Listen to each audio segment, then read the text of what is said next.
Nous saluons notre héros national, Armand Tungulu.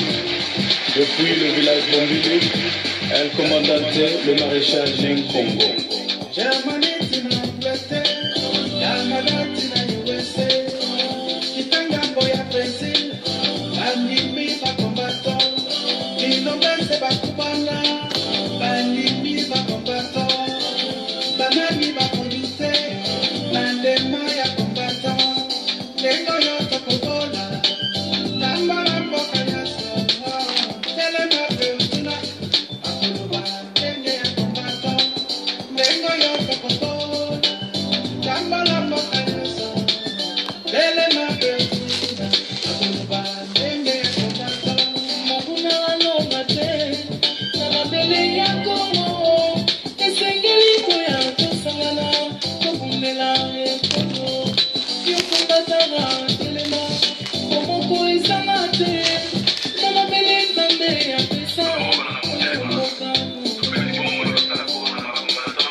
Oui, bonjour. Nous allons parler aujourd'hui, donc, du plan machiavélique.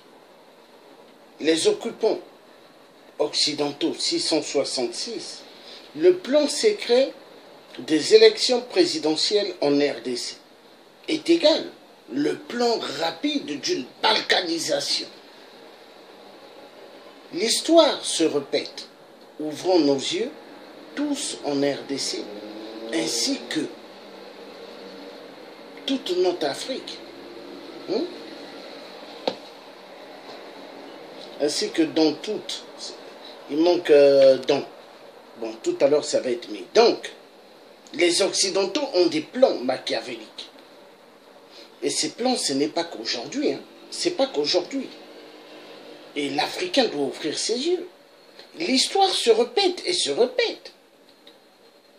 Alors, avant de commencer, souvenons-nous à l'époque,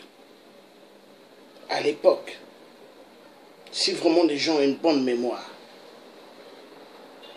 Jean-Pierre Bemba a été élu à l'époque. Est-ce qu'on lui a donné le siège, président de la République? Étienne Tshisekedi a été élu. Est-ce qu'on lui a donné le siège, président de la République? Et là, ils veulent amener le peuple congolais dans une autre mascarade d'élection, mais qui n'est que la même chose qui a été passée avant. Et il est temps que les Congolais puissent comprendre que nous avons affaire à une chaîne des Illuminati, des Occidentaux. Tout est basé chez eux que dans le grand chaos, le mensonge. Exterminer les populations, prendre les femmes comme armes de guerre, prendre les enfants comme des cibles à prendre et à les déposer dans des mines pour soustraire du cobalt et du tantal. L'élection en RDC qu'il demande à tous les Congolais de suivre est une élection pour la balkanisation du pays.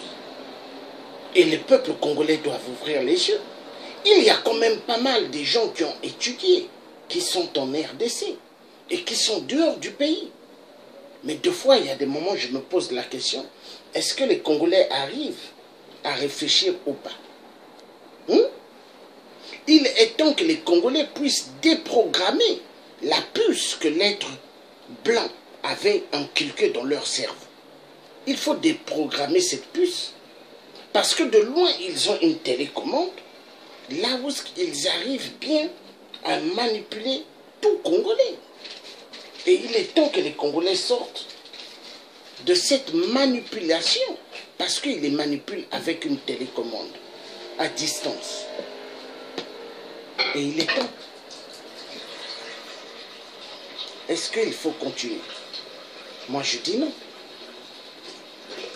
Le plan de la balkanisation, tout Congolais de la RDC, tout Africain dans le monde, doivent se lever contre ce plan. C'est un plan machiavélique et un plan qui est dangereux pour toute l'Afrique centrale. Les Blancs, ils sont tellement malins. Mais est-ce qu'ils sont plus malins que Dieu? Est-ce qu'ils sont plus malins que Dieu? Hein? Est-ce qu'ils sont plus malins? Faites attention. L'homme blanc n'est pas plus malin que l'homme noir. L'homme noir a été créé en premier. Mais pour eux, pour avoir eu un être au Congo, RDC, Congo-Brazzaville, Cameroun, Gabon, Centrafrique, l'Angola, c'est une erreur. Mais voilà pourquoi ils sont en train de massacrer. Et les Africains doivent ouvrir les yeux.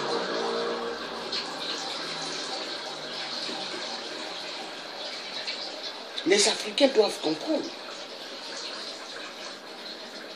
Moi, je ne suis pas là à berner l'homme blanc. Je ne suis pas là à les berner. Je ne les aime pas. Comme j'ai dit, je ne les aime pas. je ne les aime pas. Et ça restera comme ça. Est-ce qu'eux, ils aiment l'homme noir? Est-ce que l'homme blanc de merde aime l'homme noir? Est-ce que l'homme blanc respecte l'homme noir? Est-ce que l'homme blanc a de la dignité vis-à-vis de l'homme noir? L'homme blanc de merde? Non? Et moi, je ne les aime pas.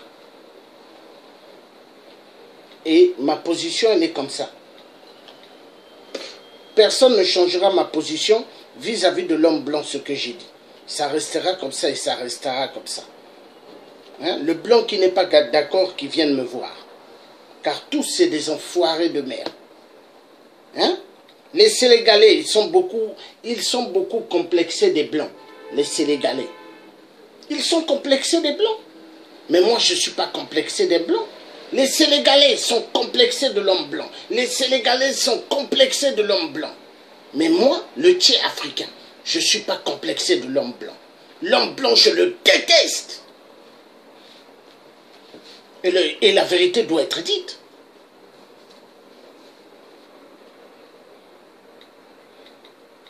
Vous croyez les gens qui ont pris Patrice Lumumba, qui l'ont découpé, qui l'ont mis dans l'acide, et qui ont pris et qui ont mis dans le feu.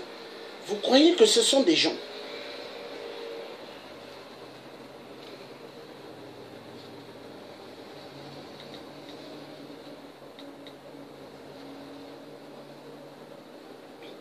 Patrice Lumumba, il avait fait l'école des sœurs.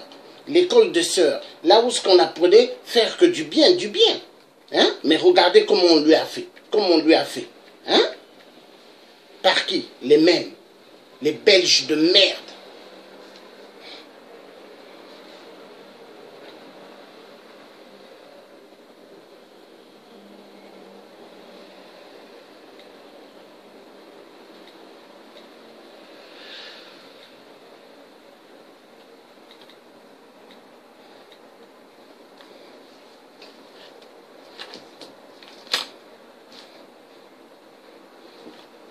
Je suis fier que je suis né au Congo-Brazzaville. Je ne suis pas né à Dakar. Hein. Les Sénégalais sont complexés des Blancs. Vous les voyez à Paris, ils sont complexés des Blancs. Sans l'homme blanc, le Sénégalais est 0-0. Sans l'homme blanc. 0-0.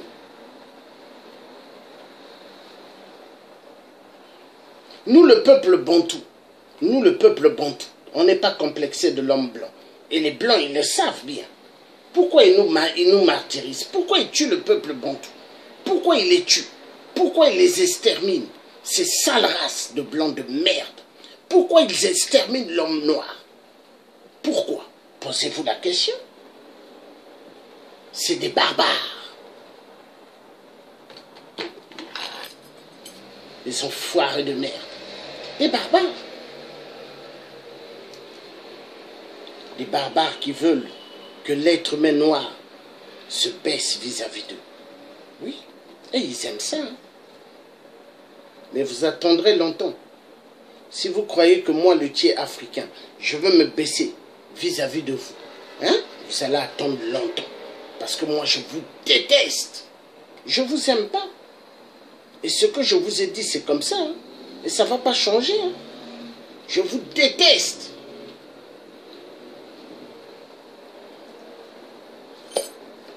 Les Blancs sont le malheur du peuple africain. Le Blanc. Ils n'aiment pas le peuple africain. Massacrer le peuple africain, ils adorent. Envoyer des générations à la mort. L'homme blanc adore. Oui, ils adorent. Aujourd'hui, l'Africain devient la cible des entreprises d'armement occidentaux. L'Africain devient la cible. Parce qu'entre les Occidentaux, ils ne peuvent plus se cogner. Parce qu'ils ont fait la communauté européenne de merde. Hein? Soi-disant, ils vont plus se taper dessus, c'est la communauté européenne. Mais est-ce que les barbares peuvent changer? Non, un barbare reste toujours barbare. Ça veut dire un jour, ces barbares-là, entre eux, ils vont se coup de poignet un jour. les barbares. Et il y a pas mal des Africains qui sont complexés des barbares. Quand ils ont besoin de quelque chose, il faut qu'ils courent vers les barbares. Parce que pour eux, le barbare, c'est leur Dieu. Honte à l'homme noir qui court vers l'homme blanc. Honte à l'homme noir qui court vers l'homme blanc. L'homme blanc est une merde. Merde des merdes. Et je le redirai, merde de merde. L'homme blanc est une merde de merde. Les gens qui ont exterminé et qui continuent à exterminer le peuple noir. Vous croyez que ça c'est un peuple? Vous croyez que ça c'est des gens?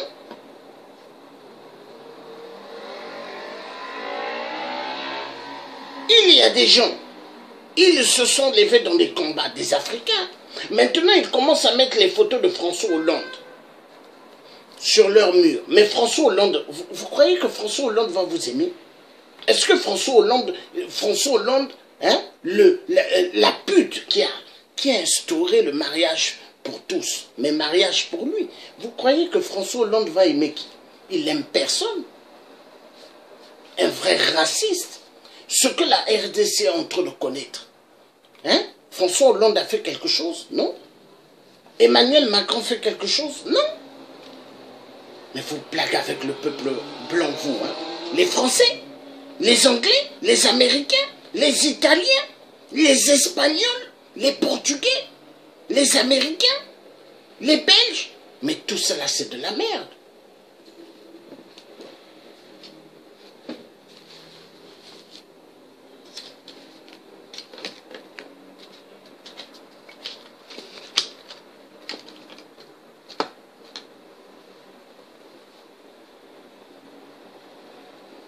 Nous allons suivre. L'histoire se répète. Est-ce que le président qui a été élu au Congo RDC avant, Jean-Pierre Bemba, est-ce qu'il avait occupé le siège? Est-ce que le président qui a été élu, Étienne Tshisekedi, avait pris son siège? Est-ce que, quand il était élu, a-t-il occupé le siège de président de la République? Le vieux Étienne Tshisekedi. Mais il faut que le peuple congolais fonde la mission. Pour nanini bozo lala. Pour fonde la mission au peuple congolais. Est-ce que maître le vieux Bemba, Jean-Pierre Bemba, quand les Congolais l'ont élu, est-ce qu'il avait pris le siège? Est-ce que Étienne Tshisekedi a Zouaki siège et à président de la République? Mais l'histoire se répète. Ouvrez les yeux. Les mêmes qui ont tué Patrice Lumumba, mais ce sont les mêmes qui jouent avec le peuple congolais. Les mêmes qui ont coupé les mains à nos arrière-grands-parents. Bantou. Mais ce sont les mêmes qui jouent avec le peuple congolais de la RDC. Oui. Les mêmes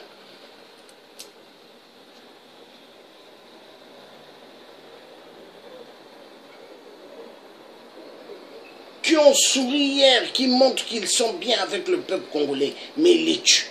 Mais ce sont les mêmes qui continuent à faire le carnage en RDC. Plus de 20 millions de morts. Plus de 13 à 14 millions de femmes violentées sexuellement. Et ils sont en train de bien tuer. Hein. Et ils sont contents. Parce qu'ils savent, c'est comme ça que ça marche. Ils savent que c'est comme ça que ça marche. Oui. Il est temps que les gens ouvrent les yeux. L'homme blanc a volé pas mal des biens des peuples noirs. L'homme blanc de merde a détruit immensement de génération à génération.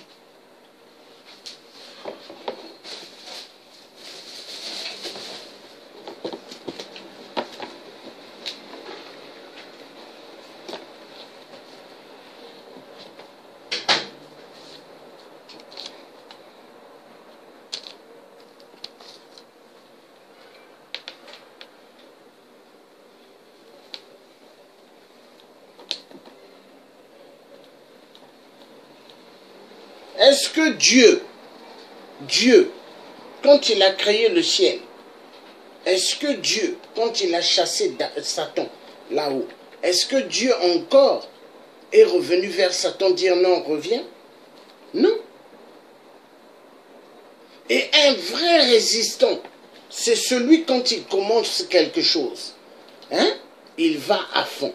Il ne va pas en arrière, hein, il continue à aller à fond. Il y en a, ils vont devant, après ils reculent. Parce qu'au fait, ce sont des gens qui ne sont pas des résistants, qui ne sont pas des combattants. Ils ont voulu juste se faire connaître pour faire balader, pour faire amuser la galerie. Oui, la vérité doit être dite. Nous allons suivre.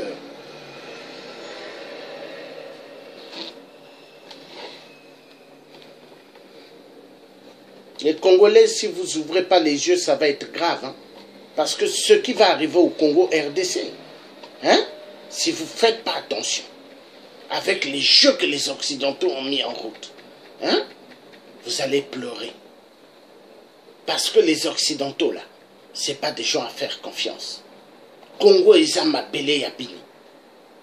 Mais Bolingi, Mundele, Asakana bien Abino.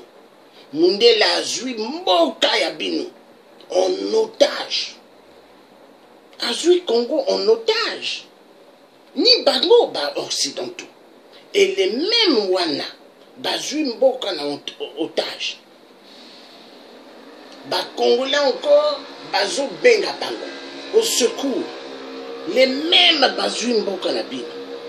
Mawa. Mawa.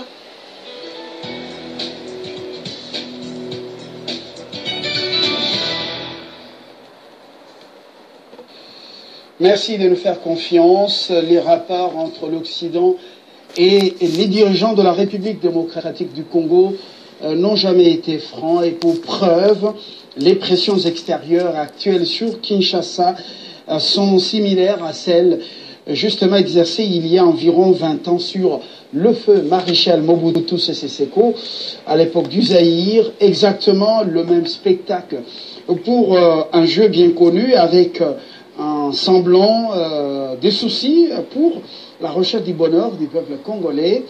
Et la méthode n'a pas apparemment changé. L'Occident utilise encore des fils et filles du Congo pour se débarrasser des dirigeants qu'on semble n'est pas maîtrisé davantage.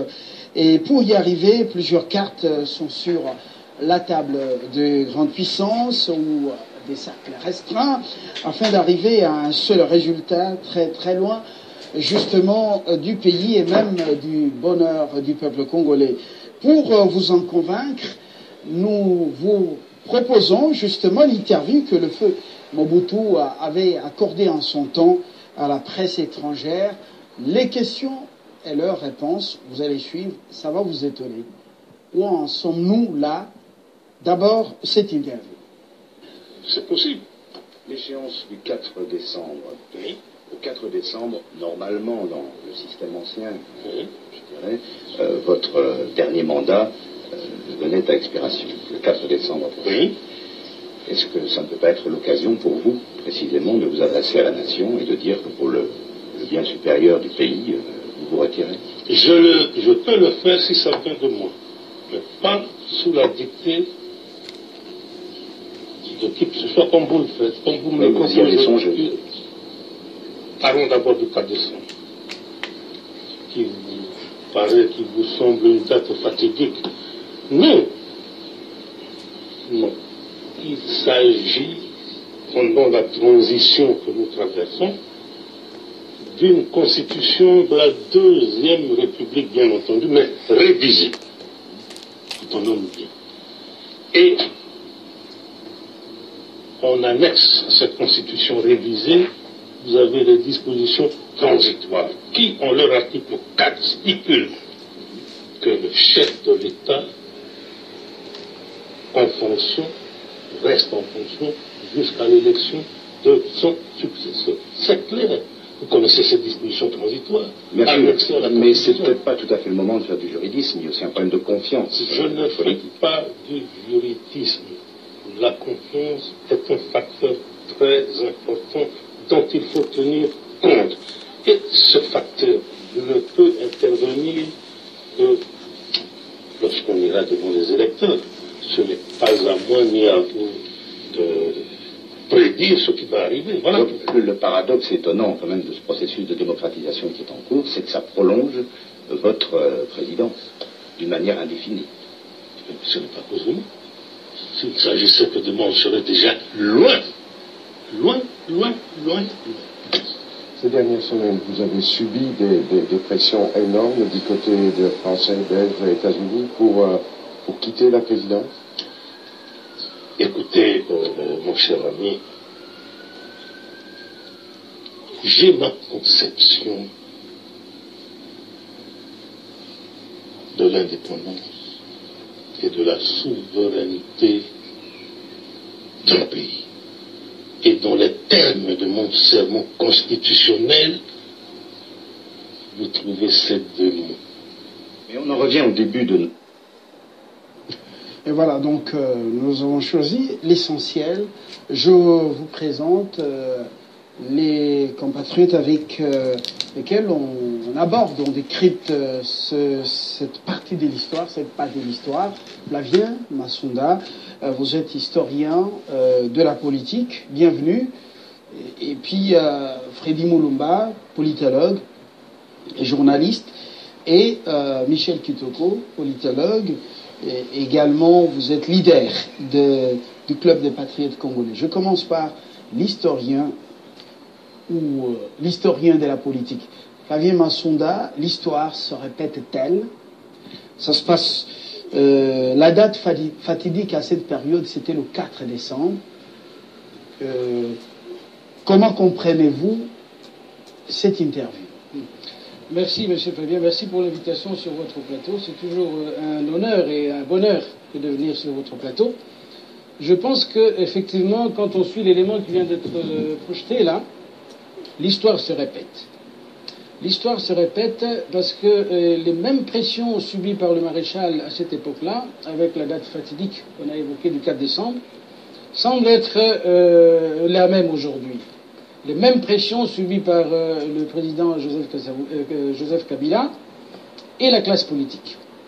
Mais moi, à mon humble avis, l'intérêt de l'histoire, ce n'est pas de relater les faits comme ça s'est passé. L'intérêt de l'histoire, c'est plutôt de tirer les leçons. De tirer les leçons de ce qui s'est passé, pourquoi ça se répète, pourquoi nous retombons dans les mêmes travers, pourquoi on n'arrive pas, enfin quand je dis on n'arrive pas, pourquoi la classe politique, l'élite politique congolaise n'arrive pas à tirer les leçons de ce qui s'est passé et retombe dans les mêmes travers. À mon humble avis, c'est ça la question. Et donc je dirais que le maréchal, d'abord, dans un premier temps, a péché pour être resté longtemps, trop longtemps au pouvoir. Et si je peux me permettre, je pourrais subdiviser la période du maréchal en 3 tranches. La première, à sa prise de pouvoir en 65, jusqu'à éventuellement 71-72, au moment de la zérénisation. À ce moment-là, le maréchal a avec lui la population. Rappelez-vous, toutes les décisions qu'il a prises, qui se sont avérées être des erreurs après, mais c'était porté par la population. Quand il lance, déjà en 65, quand il fait le coup d'État, 2 jours après, c'est le Parlement qui soutient ce coup de force. Alors, les étudiants, le premier étudiant du Congo, à l'Ovanium là, et au niveau interne, toute la population a soutenu en fait ce coup d'État là. Pourquoi? Parce que 5 ans durant, il y avait des querelles byzantines au niveau de la classe politique, ce qui fait qu'à mon humble avis, les gens étaient fatigués des querelles et voulaient remettre de l'ordre. Il a semblé remettre de l'ordre et pendant ces, on va dire, ces 5-6 premières années, bénéficiant du cours avantageux des matières premières, notamment le cuivre, et certains avantages qu'on lui a octroyés au niveau de la Banque mondiale et du FMI, il a relancé l'économie. À cette période-là, nous pouvons enregistrer la création de la Saucire, la création de l'usine de montage d'automobiles à Anjili, la sidérurgie de Maluku. Il a lancé les travaux du barrage d'Inga. Et tout ça, c'était porté par la population. Alors, arrivent les décisions de aérianisation, de recours à l'authenticité. Tout ça a encore été porté parce qu'effectivement, à ce moment-là, il y avait cette symbiose entre la population et les dirigeants et l'élite politique, notamment le maréchal. Pourquoi? Parce qu'à mon humble avis, il a su porter les grandes aspirations de la population. C'est-à-dire, les gens, à ce moment-là, voulaient mettre un terme réellement à la colonisation, voulaient mettre un terme réellement à cette dépendance de notre pays vis-à-vis de l'Occident, vis-à-vis de ce qu'on a appelé à cette époque-là l'impérialisme, et les gens voulaient profiter des richesses du pays. Et quand arrive la aérianisation, ça rejoint un peu ce qu'on peut appeler en anthropologie le chef qui possède et qui redistribue. Ça, c'est dans nos traditions, à nous, africaines. Le chef doit posséder pour redistribuer. Alors, ça, c'est au niveau d'un État moderne, on ne peut pas posséder toute la richesse d'un pays. Mais en fait, quand on est président, on préside, on coordonne, on organise la redistribution des richesses nationales. Et je pense que c'était perçu de cette manière-là, la réalisation. Mais alors, qu'est-ce qui s'est passé? Il s'est passé qu'après la deuxième tranche, 72 jusqu'à 80, il y a eu un basculement vers un autoritarisme. Et je pense que c'est là qu'a commencé les devoirs du pays. Et au lieu d'être celui qui préside, qui dirige, qui organise, qui redistribue les richesses nationales, il s'est approprié ces richesses, il s'est approprié l'État, il est devenu une sorte de Léopold II en fait. Ah, voilà. On va revenir à vous, merci pour ce rappel historique très très important. Freddy Mulumba, vous semblez rester de marbre dans la défense de la patrie et dans votre rôle de veilleur de conscience. Vous dites que c'est la patrie qui est en danger, au-delà de la lutte contre les personnalités dans ce pays, surtout quelques dirigeants. Alors, comment vous avez analysé cette interview? Même méthode, même approche? Pourquoi l'histoire? Est-ce qu'elle se répète? Pourquoi se répète-t-elle? Je pense que ce que le maréchal a dit se répète aujourd'hui. Je pense qu'il faut que les Africains comprennent, les Congolais en particulier. Quand vous travaillez pour ces gens, hein, ils sont d'accord avec vous. Quand vous dites non, hein, ces jours-là, ces gens-là, ils viennent contre vous. C'est ce qui se passe avec le maréchal. À un moment donné, c'est quelqu'un qui a pris conscience. Il faut arrêter la manière dont les Occidentaux nous traitent. Il y a eu d'abord le recours à l'authenticité. Il a fait un travail énorme sur la prise de conscience des Congolais. Mais je pense que la direction a fait, c'est que les Belges n'étaient pas contents parce que dans leur imaginaire, il fallait continuer à dominer les Congolais, à les piller. Donc nous, là, donc les Noirs en particulier ne valaient pas la peine. Maréchal a simplement donné un peu une certaine dignité. Ça n'a pas plu aux autres. Mais vers la fin de sa vie, il savait que Maréchal était malade. Il le savait. Dans leur calcul, leur stratégie, comment les remplacer par un client? Là, le maréchal a dit, niet. Je ne pourrais pas trahir le pays. Il voulait que les choses se passent, que les Congolais parviennent à décider eux-mêmes. Résultat, on a fomenté la guerre à l'Est. On était pendant une transition. On a fomenté la guerre. Et le maréchal, vous voyez la disposition constitutionnelle à l'époque de la Deuxième République, c'était vraiment similaire. Elle était similaire à celle de la Constitution actuelle. Oui, mais au-delà justement du mandat, ce qu'il faut le président reste en fonction jusqu'à l'installation d'un nouvel élu. Rien du tout, parce qu'ils ont une autre vision. Dans leur imaginaire, le Congo, c'est leur plate-bande. Ceux qui vivent n'ont aucune valeur. Il faut le dire très clairement. S'ils l'ont fait à Maréchal, je pense qu'ils l'ont fait à Mzé, aujourd'hui ils veulent le faire. Parce que ce sont les mêmes acteurs. Prenez notre classe politique. Depuis 60, les mêmes acteurs reviennent toujours. Ce qui s'est passé pendant la conférence souveraine, s'est passé à Sun City, se passe aujourd'hui. Les mêmes méthodes. Ça signifie quoi? La difficulté ici, c'est notre classe politique est médiocre et inconsciente. Une classe politique aliénée qu'il faut changer. Je pense que nous sommes entrés dans une autre phase, celle de libérer le Congo. Nous devons nous préparer à nous battre.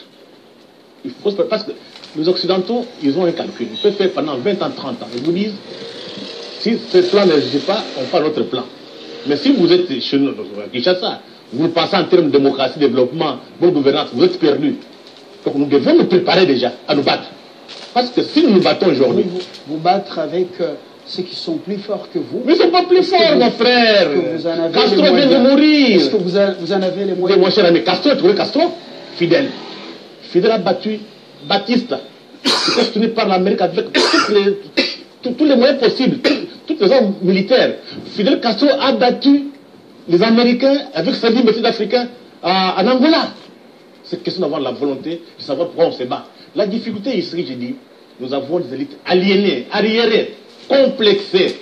Et ce sont ces élites-là qui font la politique aujourd'hui. Si nous voulons que ça change demain, que l'histoire ne se répète pas, même par décret, il faut changer la classe politique. Michel Kitoko, Freddy dit qu'il faut se battre. Oui, se battre avec des gens qui sont plus forts, qui ont assez de moyens, qui sont outillés dans la déstabilisation. Ils sont passés en Syrie, ils sont, même s'ils ont d'autres couleurs, ils sont passés en Libye, ils sont passés en Irak. Vous voyez ce qui s'est passé aussi en Côte d'Ivoire. Ce qu'il faut se battre, c'est la grande leçon qu'il faut tirer, renouveler la classe politique congolaise. Oui, quelque part. Avec un regard sur cette vidéo, le contenu, les questions, les pressions sur le feu Maréchal pour démissionner avant le 4 décembre. Justement, je me rappelle encore, on était encore jeunes étudiants ici dans ce pays, la problématique du 4. Et puis, je me rappelle encore, mais que finalement, le maréchal Mobutu est resté en fonction à cette période-là. Et vers le décembre jusqu'à janvier 93, il y avait Mobutu qui était là en fonction, en train de nommer le premier ministre issu de l'opposition. Vous voyez? Donc ça, c'était la problématique de la volonté de ce qu'on vient de se passer aujourd'hui avec l'accord de l'Union africaine, et qui tend que souvent les opposants, face à un problème pareil, deux fois soutenu par la classe du système occidental, et poussé à beaucoup fomenter de coups auprès des chefs existants, c'est comme ça qu'ils opèrent. Donc c'est comme ça que les mêmes causes produisent les mêmes effets. Alors, en ce qui concerne ce que nous sommes en train de traverser maintenant, c'est que nous savons que beaucoup de gens ont appelé à la date fatidique qui est la date du 19 et du 20, et vous allez voir que les mêmes acteurs finiront par constater que le président de la République reste en fonction.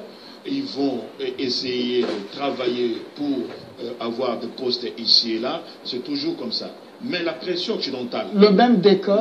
Oui, le même décor. Même décor, même scène. Justement. Avec la même classe, vous l'avez souligné. C'est pour que... Moi, je dis simplement que... Pourquoi ainsi, chez nous, ça arrive de cette manière? Non, mais au moins... Il y a une histoire qui se répète comme si on ne prenait jamais garde, comme si on n'était jamais attentif. Non, mais parce que l'Occident considère qu'ils ont un pays. Le Belge considère qu'ils ont un pays qui s'appelle la RDC. Et non pas les Congolais qui doivent considérer qu'ils ont un pays qui est le Congo. C'est ça la différence. Le Belge considère qu'ils ont un pays qui s'appelle la RDC. C'est leur bien. Alors ils doivent décider du sort de... Ils considèrent le président de la République démocratique du Congo comme les gérants, à qui ils ont donné un mandat pour gérer. Si ça ne passe pas comme ils le veulent, il faut les changer. C'est comme ça leur mentalité. Alors, Mobutu, une fois, lorsqu'il a travaillé avec le système occidental, il ne s'est pas rendu compte qu'il joue aussi avec le feu. Ils l'ont amené à être le dictateur le plus atroce, soutenu par le système occidental. Et voilà, Mobutu, à un moment donné, il a considéré que lui aussi, il a un pays. Et non pas le peuple qui avait un pays et qui avait un dirigeant. Donc, au lieu que le peuple congolais considère qu'ils ont un président, et là c'était l'inverse, c'est Mobutu qui considère qu'il avait un pays qui s'appelle le Zaïre. Il est parti avec son pays, il est parti avec le Zaïre. Mais le territoire congolais est resté intact, le peuple congolais est resté là, mais vaqué à ses occupations, un autre dirigeant arrive. Cette fois-ci, nous avons eu la chance d'élire un dirigeant président de la République, à qui le peuple considère que son pays. Là, il y a une différence. Le peuple considère que nous avons un président de la République. Ce n'est pas le président qui considère que j'ai un pays. Ce qui s'est passé il y a environ 20 ans, oui, ça se passe maintenant.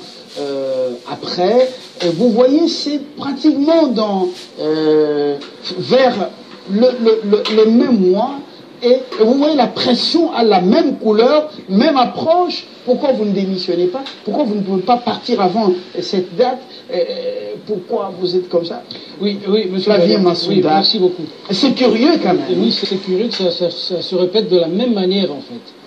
Moi, à mon humble avis, vous savez que notre pays en tant que tel existe depuis la conférence de Berlin, 1885. Et à ce moment-là, après cette conférence, notre pays a pris donc l'existence en tant qu'État, mais comme un bien privé, un bien particulier au roi des Belges, Léopold II.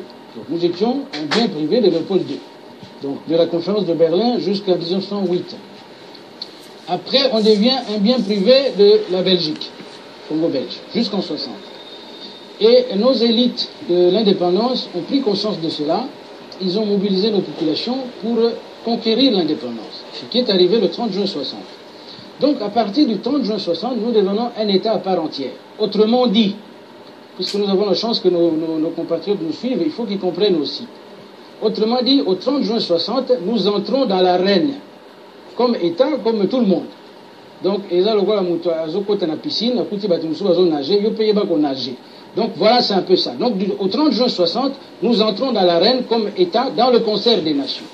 Alors maintenant, l'impérialisme, les pressions des Occidentaux sur nous, la convoitise, la mainmise, la stratégie de la déstabilisation de notre pays, ça fait partie des relations internationales, à mon humble avis. Hein, ça a toujours existé, pas seulement avec le Congo, mais vous avez cité l'Irak, vous avez cité l'Iran, le Koweït, la Libye, la Syrie, etc. Même avant, en Occident, quand Hitler prend le pouvoir, il lutte pour ce qu'il appelait l'espace vital du peuple arien, du peuple supérieur.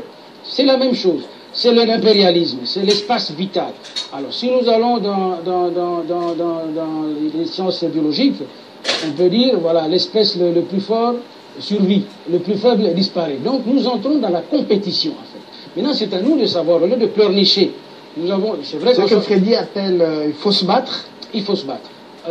Au 30 juin 60... Mais se battre au niveau de l'intelligentsia, voilà. À l'indépendance, nous étions jeunes. Stratégique, arrêté, voilà. Mais pas avec les biceps ou les armes, parce que là, ils vont vaincre. C'est là que, justement, à mon humble avis, l'élite congolaise est appelée à travailler son intellect pour développer les moyens de nager dans cette arène ou dans cette piscine où il y a des crocodiles, des requins, tout ce que vous voulez. Donc nous devons arriver à cela. Dans d'autres pays, en France, aux États-Unis, etc., il y a même des gens qui ne font pas la politique verte, mais qui sont là pour réfléchir sur le devenir du pays. Ce qu'on appelle les cercles de... Vous voyez, dedans ils disent qu'il faut se battre.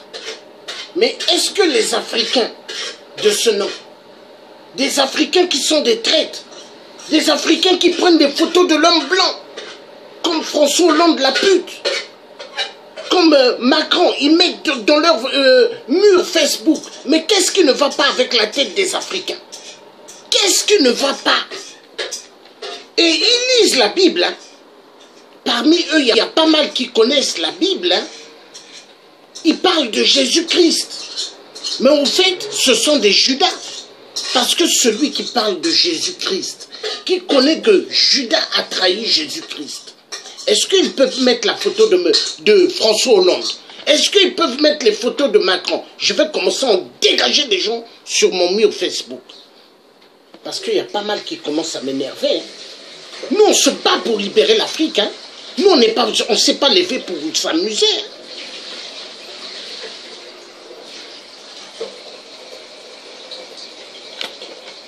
On tue au Gabon 15 enfants.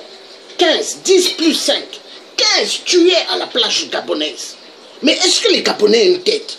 Ils mettent la photo de François Hollande, celui qui a dit Ali doit rester au pouvoir. Est-ce que les Gabonais sont normaux? Est-ce qu'ils sont normaux? Mais je crois qu'ils ne sont pas normaux. Tellement ils ont trop vécu aux États-Unis. États-Unis de merde. La terre des Indiens. Ils ont exterminé les Indiens. Hein? Et c'est ce qu'ils veulent faire au Congo RDC. Éliminer les Congolais. Mais c'est le plan. Le plan de la balkanisation. Hein? Moi, le Tché, je ne me suis pas levé pour jouer. Non. La crème au niveau de l'intelligentsia et également la crème à tous les niveaux, par exemple, de la politique, de la science. Et la politique se traduit par des aspirations populaires, en fait, qui sont portées par l'élite. Je donne un exemple. Aujourd'hui, par exemple, malheureusement, il y a une rupture, à mon avis, il y a une rupture entre l'élite et la population. Il faut qu'il y ait cette symbiose-là. Ce qui ferait que, aujourd'hui, si, par exemple, il est établi, tout le monde le sait aujourd'hui, que la déstabilisation du Congo au 30 juin 60 est le fait de la Belgique. Au-delà de la communauté internationale. D'abord la Belgique. L'assassinat de Patrice Lumumba, c'est encore la Belgique. Aujourd'hui, à mon avis, l'élite politique devait porter cette affaire comme un contentieux entre la Belgique et demander des indemnités. Par exemple, c'est une situation qui ferait, qui fédérerait tout le monde autour de ce thème-là. Par exemple, au moment de la Deuxième Guerre mondiale. Voilà. Ça, c'est la publicité qui fait ça. Il y aura la pub là. Non.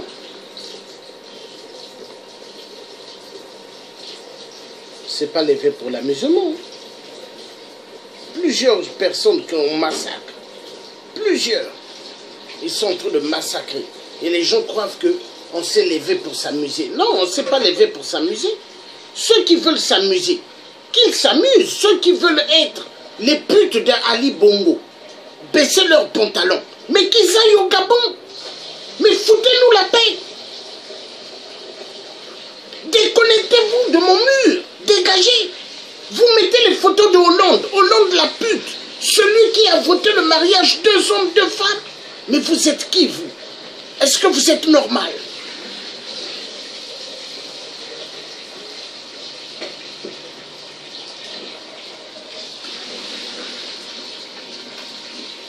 Les Gabonais, c'est la honte de l'Afrique.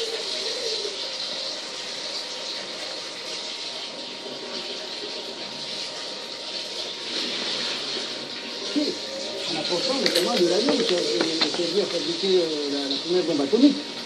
Et donc, le Congo a quand même contribué de manière considérable à la victoire des Alliés pendant la Deuxième Guerre mondiale. Donc, pourquoi ne pas réclamer des indemnités par rapport à cela? Alors, si Israël a réussi à faire ça vis-à-vis de l'Allemagne et de l'Occident, pourquoi vous n'êtes pas défenseur. Alors, mais maintenant, pour réussir, vous êtes il faut résigné par la population. Les Congolais. Je reviens à vous, Freddy Mulumba. Flavie Massounda vous rejoint. Dans l'approche que vous avez prenée tout à l'heure, il faut se battre. Non pas avec les armes et munitions ou encore des biceps, mais il faut se battre avec la tête. Vous êtes dispersés. Vous êtes rares qui passez dans les médias pour parler de cette manière. Vous êtes une élite déconnectée du peuple, une élite des jouisseurs et une élite. Il n'y a pas d'initiative, il n'y a pas de cercle, même au plus haut niveau de la politique. Des gens qui réfléchissent loin des caméras pour penser stratégie intelligentsia en faveur de la nation. Vous aimez bien la culture de la cueillette. Comment on va y arriver au moment où dans les grandes capitales en Occident, on parle déjà, on dit le deuil national au Congo-Kinshasa, ça nous coûterait pas cher. Oui, Fabien, tu vois, je pense que si vous suivez régulièrement les informations sur les postes électorales, processus un peu démocratique chez nous, vous avez vu que pendant un temps, c'était ce qu'on appelle le rassemblement, qui fait déclaration, le 20 c'est fini, le chaos. Sans attaquer les personnes. Non, il n'y a pas de rassemblement, on n'attaque personne. De toute façon, notre pays n'a pas porté les noms. On s'en fout. Rassemblement, tenez ce discours. Si on arrive au 19, c'est les chaos. Si on n'a pas, on ne négocie pas, c'est les chaos. Regardez, Seigneur, prenez les communiqués des ambassades, les communiqués de nos amis occidentaux. Qui parlent maintenant? Ce ne sont plus des Congolais, c'est eux. Donc les masques sont tombés. Je pense que pour ceux qui savent lire l'histoire et tirer des leçons, l'Occident depuis l'esclavage, la traite négrière, la colonisation, considèrent l'Afrique et les Congos comme leur plate-bande. Ils peuvent faire ce qu'ils veulent. C'est un fait. Quand vous avez un peuple lucide, rigoureux, qui est conscient, qui a le sens de l'histoire, il tire des leçons en disant ça ne doit plus se répéter. Mais quand il vient à Kinshasa, nous avons une élite des justeurs, des gens qui aiment la vie facile. Oui, bon, le tableau, il est celui-là. Je vous demande comment se battre au lieu de se plaindre. J'arrive.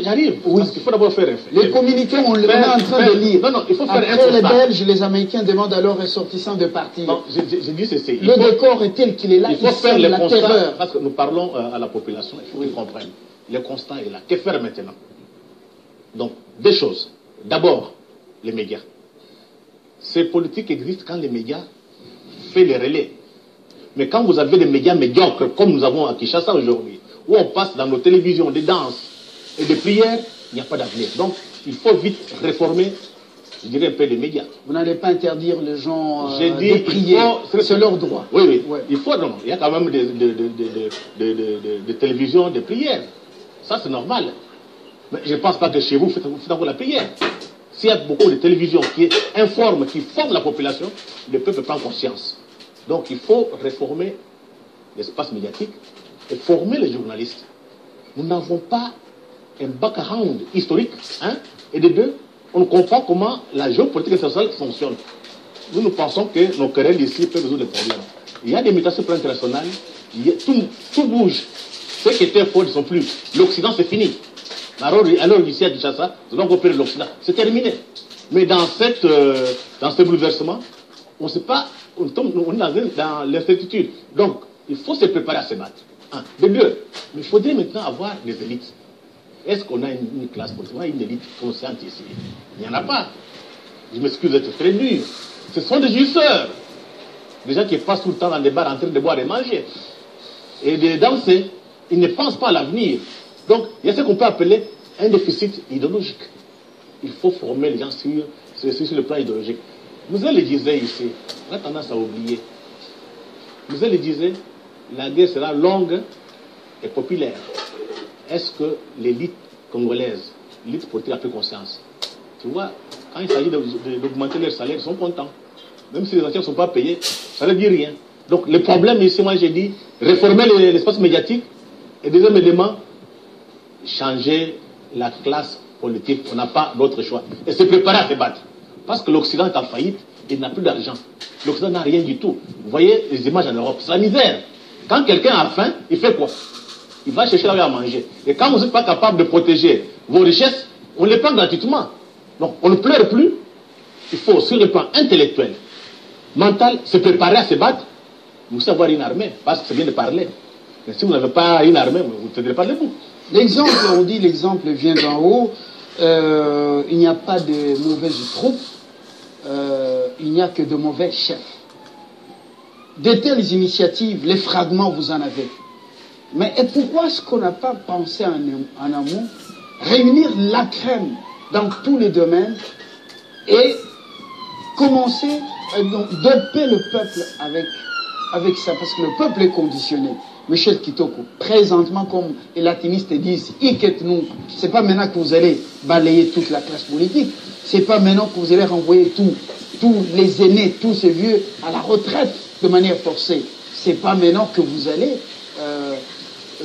changer toutes les stratégies de la CIA et des services secrets belges et même français. C'est pas maintenant, en un jour. Qu'est-ce qu'il faut faire? Nous sommes dans l'immédiat. Oui, dans les médias, et je dirais même dans l'absolu actuel, il va falloir que ceux qui pensent, qui ont une autre vision de la République avec le chef, ils doivent quand même se mettre main dans la main pour essayer de redresser un certain nombre de choses. Freddy, il a raison. Pourquoi je dis ça? Parce que nous n'avons pas la même perception de la République. Moi, ma perception de la République, c'est quoi? Je suis dans ce pays parce que mes aïeux ont payé un prix fort. Et je n'ai pas le droit de cracher sur la mémoire de mes aïeux, la mémoire de mes parents, qui ont accepté les sacrifices suprêmes pour que je sois réellement indépendant et souverain. c'est plus qu'une malédiction lorsque je vais huer ou cracher sur leur mémoire. Et je dois savoir le bourreau de mes aïeux. Nous avons perdu 500 000 personnes pour la sécession du Katanga. Et 500 000 personnes sont 500 000 Congolais à l'époque.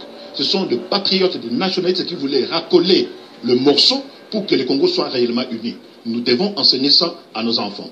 Lumumba, dans son discours de 1960, il a dit « Ce que fut notre sort à 80 ans du régime colonialiste, nos blessures sont trop fraîches et trop douloureuses encore pour que nous puissions les chasser de notre mémoire. » Cette phrase retentit toujours dans ma mémoire et je dois connaître qui a fait que notre sort soit de cette manière-là. Donc ils se sont battus. Ils ont légué ce pays au prix du sang. Alors, vous comprenez que ceux qui pensent aujourd'hui que le bonheur viendra de l'Occident, nous n'avons pas la même perception des choses. Moi, ma perception des choses de la République, c'est tenir compte du passé de notre République, redresser un certain nombre de choses et léguer à nos enfants, de la même manière que nos parents nous ont légué, nous allons léguer à nos enfants ce pays intact avec un combat déterminé pour que la République soit réellement notre République et non pas la République de la Belgique. Donc, à cela, au niveau de la perception de la République, les chefs de l'État, ils doivent savoir s'entourer avec de vrais patriotes, lesquels ils vont essayer de redresser un certain nombre de choses. Ce n'est que de cette manière-là. Sinon, les élites de soi-disant des juifs, ce sont des gens qui composent avec le système occidental, avec le bourreau en même temps, ce qui est anormal et indécent, amoral et immoral en même temps, c'est que la Belgique qui a, après avoir causé du tort dans ce pays, la même Belgique qui a voulu chasser, implanter Mobutu avec sa dictature, mais à la fin, Mobutu s'est vu non seulement avec la Belgique, mais avec Bill Richardson qui est venu dans ce pays pour lui demander de quitter, sinon son corps allait traîner dans la rue. Ce rôle de Bill Richardson aujourd'hui est exactement joué par Thomas Perriello, qui entre Kinshasa et Washington, et Paris, et même Kigali, et qui impose des choses, qui dit des choses ouvertement, sans porter des gants, vous le savez. Bill Richardson dit cela. Justement, et l'histoire est en train de se répéter. Et moi, à cela, je dis, conscient du passé de mon pays, conscient de ce que je suis et de ce que je représente pour mon pays en termes de connaissance de la réalité, au point où je dois prendre conscience de ce que je suis réellement. Perriello, Bill Richardson ou tout autre qui viendra pour Donald Trump ne va pas me vaincre dans mon pays, tout simplement parce que je suis vacciné.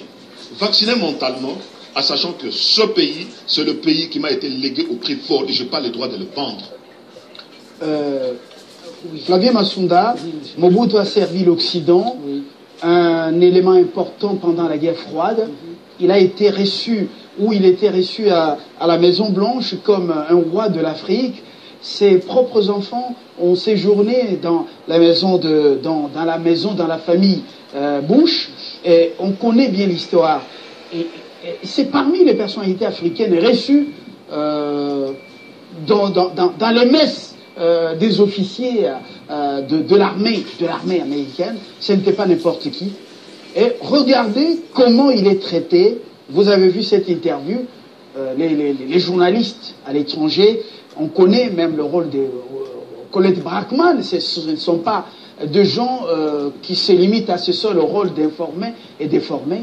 Alors, à ce stade, est-ce que la situation est-elle la même? Quelle attitude prendre à l'immédiat?